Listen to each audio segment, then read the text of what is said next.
আমি সহ মাননীয় কমিশনারগণ দেশের পরিবর্তিত বিরাজিত অবস্থায় পদত্যাগ করতে মনস্থির করেছি।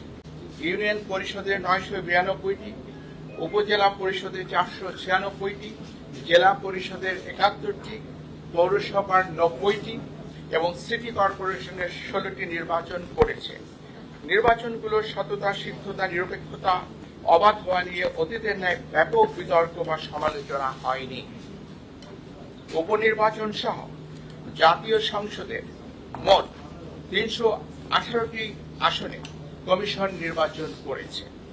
দলীয়ভাবে ইনক্লুসিভ না হওয়ার কারণে নির্বাচন বিতর্কিত হয়েছে।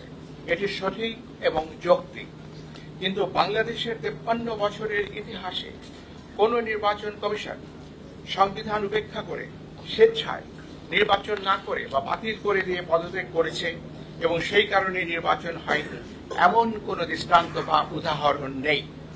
সরকার বারবার বলেছেন ব্যাপক সংস্কারের মাধ্যমে নির্বাচন ব্যবস্থাকে ঢেলে সাজাতে হবে। আমি আরেকবার উচ্চারণ করে বলছি, সরকার বারবার বলছেন ব্যাপক সংস্কারের মাধ্যমে নির্বাচন ব্যবস্থাকে ঢেলে সাজাতে হবে।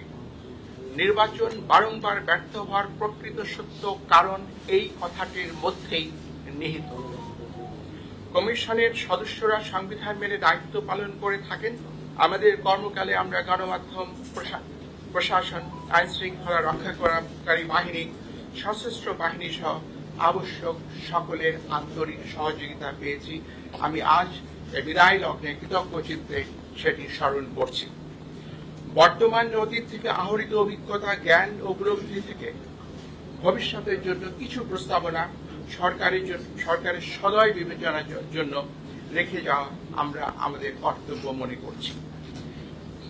বাংলাদেশের জনগোষ্ঠীর সমরূপতা, হোমোজেনিটি কারণে সংখ্যানুপাতিক প্রতিনিধিত্বমূলক নির্বাচনের জন্য বাংলাদেশ আদর্শ ক্ষেত্র হতে পারে। সেই সাথে নির্বাচন 4 বা 8টি পর্বে, প্রতিটি পর্বের মাঝে 3 থেকে 5 দিনের বিরতি রেখে অনুষ্ঠান করা ব্যবস্থাপনার দিক থেকে সহজ ও সহায়ক হতে পারে। আমাদের প্রবর্তিত অনলাইনে নমিনেশন দাখিল অব্যাহত রেখে নির্বাচন প্রক্রিয়া প্রযুক্তির ব্যবহার অপটিমাইজ করতে পারলে আমাদের ধারণায় এটি ভবিষ্যতের জন্য উত্তম হবে। অধিকন্তু প্রতিটি সাধারণ নির্বাচন নির্দলীয় তত্ত্বাবধায়ক সরকারের অধীনে অনুষ্ঠিত হলে উদ্দেশ্য অর্জন আরো সুনিশ্চিত হতে পারে।